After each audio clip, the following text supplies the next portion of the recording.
name is Young Lee, a DMA student in organ performance, and this is? Hi, my name is Seth Davis. I'm a DMA student in wind conducting here at the University of Minnesota.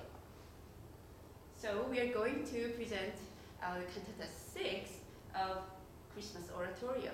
So Cantata 6 was performed on January 6th in 1735, the 12th day after Christmas, called Epiphany.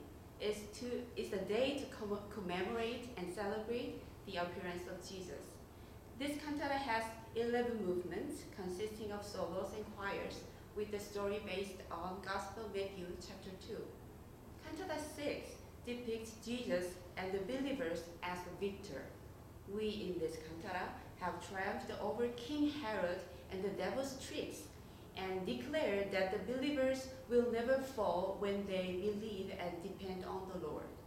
In particular, the last movement is a majestic and splendid choral in which the trumpet and all musicians praise the Lord and decorate the end of the long oratorio. So, for this presentation, first I'm going to discuss the story and the main context in Cantata 6. And then once we know the story and the narrative and some of the musical clues that you'll hear in this cantata, I'm going to talk about how the instrumentation, so the actual instruments used in this cantata, affect that narrative, as well as how some of the musical elements of this cantata can be reflected in Polish culture at the time of the early 18th century. Good. So let me talk about the story. Cantata 6 is a story connected with Cantata 5, which tells the story of King Herod's fear when three wise men from the east go to King Herod and ask him where the newborn king of Judea is. The story of Cantata 6 starts when the three wise men come to Herod's palace in Jerusalem to find a baby Jesus and worship the newborn king. This is a duplicate story with Cantata 5. In the midst of this, Herod, the king of Judea, hides his desire to kill the child and asks the three wise men to inform him when they find the child so that he can worship the newborn king. After three wise men worship baby Jesus, God warns them in their dreams not return to Herod. So they go back to their home by another route. The main content of this cantata is the evil forces, which is Herod in this story, who tried to destroy the baby Jesus with his plans. But God, divine intervention, who knows everything, leads his people to victory. I would like to tell you about the four big themes in this cantata with some musical excerpts. First theme is war.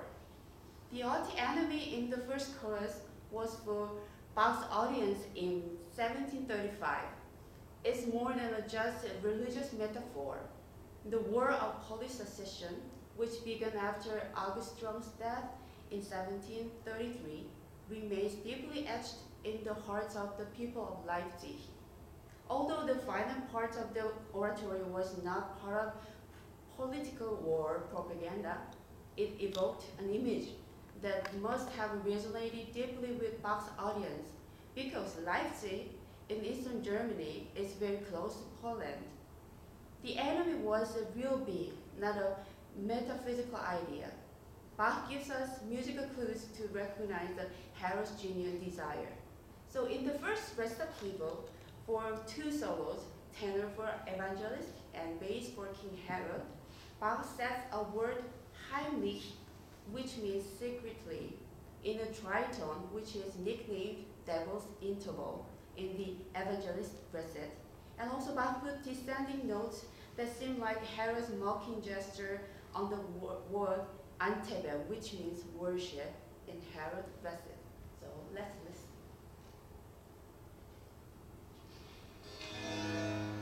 Aber rief der Bruder sie weisen heimlich und lernet mit Fleiß von ihnen, wenn der Stern erschienen wäre. Und weise sie gebiete und sprach, ziehet hin und forschet fleißig nach dem Kindlein. Und wenn ihr's findet, sagt mir's wieder, dass ich auch komme und es anbete.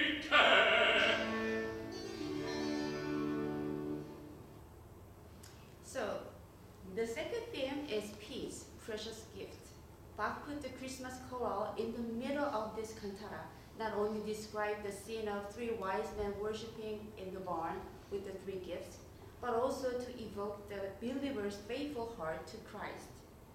The journeys of the shepherds as well as of the wise man to the manger have been interpreted as the journey into the human hearts, the dwelling place of Jesus. So the movement of this choral gives a peaceful and devotional atmosphere to the listeners. So let's listen to this beautiful choral.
Thank you.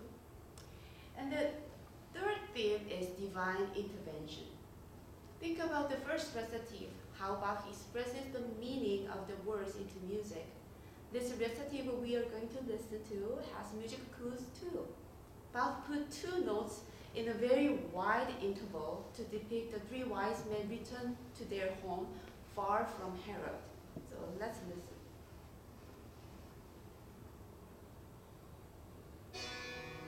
Und Gott befahl ihnen im Traum, dass sie sich nicht wollten wieder zu Herodes lenken und zogen durch einen anderen Weg wieder in ihr Land.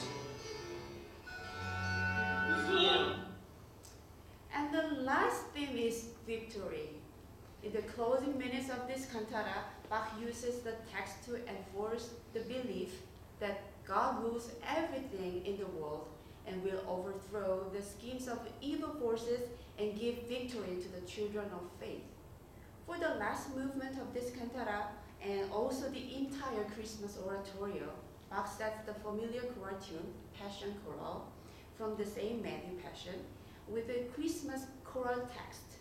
So the audience at the time might think that the victory from the enemy Herod in the Christmas story, victory from the death in the Easter story, and the final victory at the end of the world. So let's listen to how Bach celebrates the Christmas victory.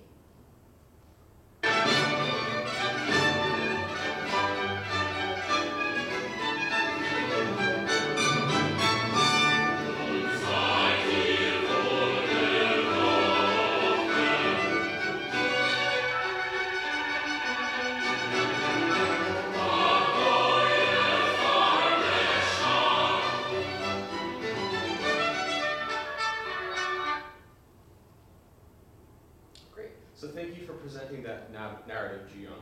So we now know this process from conflict to resolution and the joy that reflects that resolution.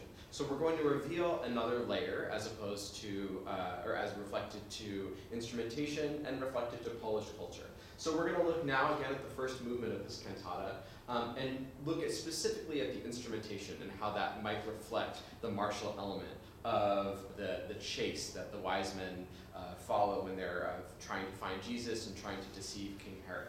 So what we have in this first movement is a fugue. And in Bach's time, a fugue is a semblance of order. You have different subjects and voices entering in and engaging in counterpoint with each other.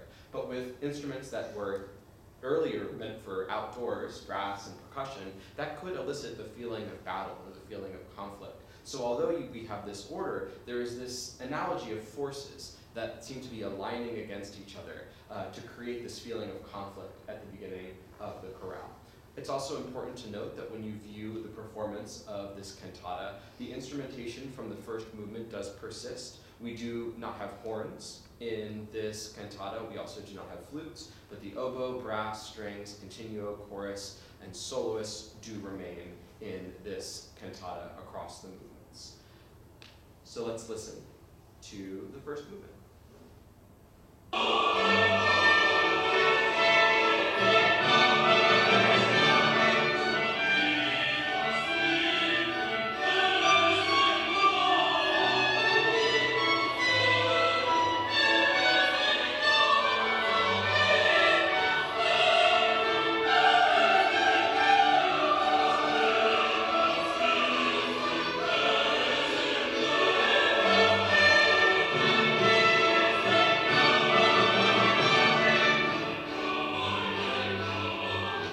So having in your mind that counterpoint or that conflict, we're now going to move towards, and I'm just going to fast forward one slide, the fourth movement. So as we begin to spin towards resolution, we've heard and we've passed through the first recitative with King Herod, so there's that feeling of deception and conflict. So we're starting to spin back into the feeling of joy and resolution. So before we do that, I want to show you what dance this aria, which is movement 4, is based on. And this is a polonaise, which is a Polish dance. And if you are hip with rhythm, I would like you to also examine the rhythm and listen to it as this recording goes on, because this is what Bach is going to stylize when we listen to the aria.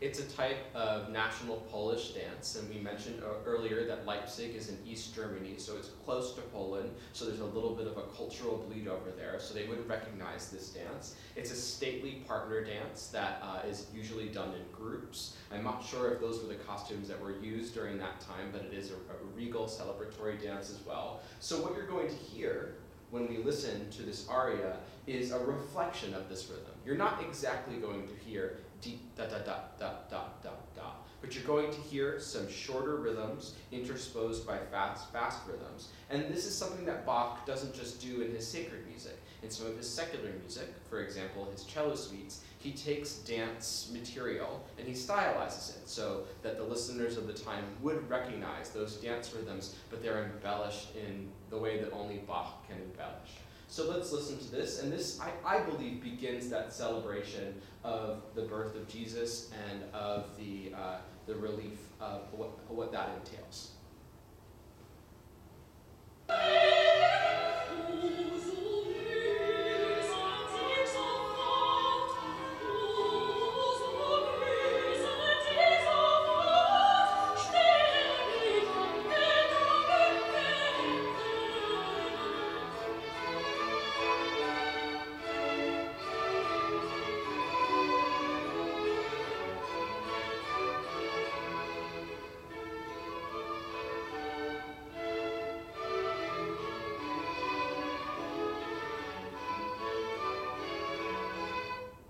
So hopefully you heard some of those rhythms. Let's move on to the next cultural and instrumentation element in our narrative. So now we're past that middle chorale in the cantata, and we have another recitative. And in this recitative, we have two oboe d'amore. And those oboes symbolize a warmth, a love that we begin to feel as we close out this cantata. So in contrast to the first movement, where we listen to the instruments acting as a force against the voices, here we have the oboe d'amore acting with the voice. So listen for how they add harmonic and chordal and color support to the voice that you'll hear in this recording.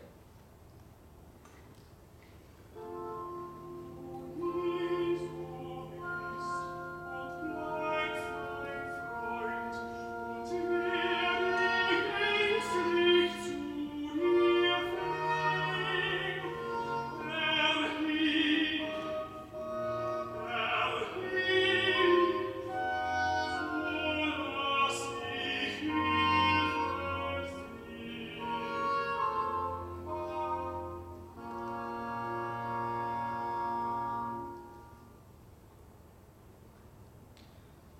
Now that we are at the close of the movement, or of the cantata, we are at the point where we are in full celebration. And we already listened to an example of that celebration, so I want to reveal a little bit of a deeper element to the difficulty that this poses for the trumpet player.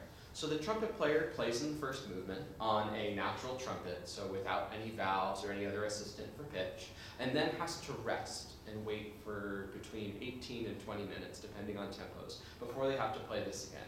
So this is already very difficult.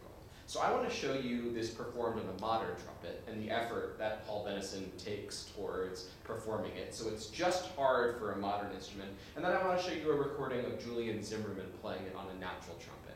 There's a difference in tone color. There's also a difference in facility between having the pistons and not having the pistons. And just to examine the appreciation that both of these can have, because they are both valid in the performance of Bach's music. Can play melodically.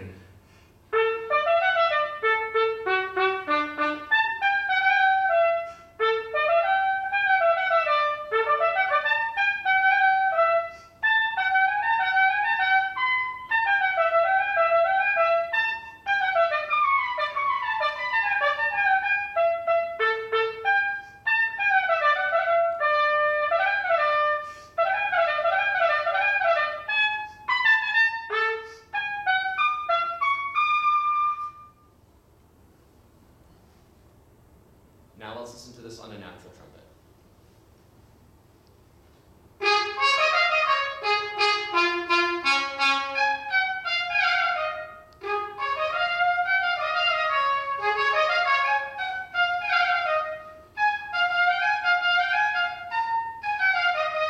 Oh, I'm so sorry.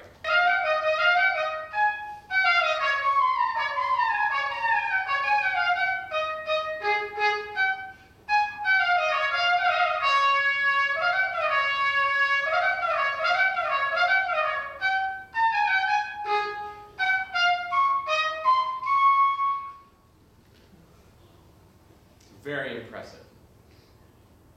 So as we conclude this presentation on this cantata, I want to present some concepts that you can think about this cantata and also about the entire oratorio as a whole. So the first element is thinking about, while you listen and maybe do some of your own study on this, who are the listeners of the past and how does that inform the present? We certainly are not void of cultural and inter-border conflict between the cultures that we live with today. And the feelings that Bach might have wanted to elicit in his listeners are relevant to us. So I personally think that's an important thing, identifying the history of the pieces that we're listening to. What can you listen for?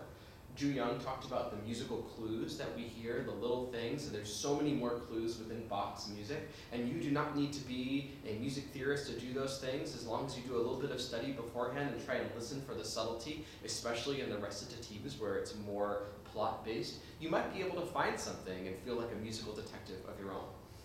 And the third thing, where does this piece stand in the oratorio repertoire of Bach overall?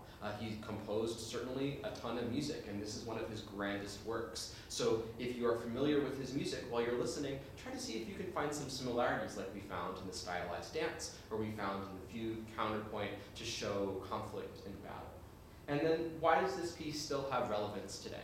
We all can find that meaning, whether it be cultural, musical, or religious, and we hope that while you're listening, you reflect in all of those ways that you can to help find the most meaning in the performance of the entire oratorio. So, thank you very much for listening. Thank you.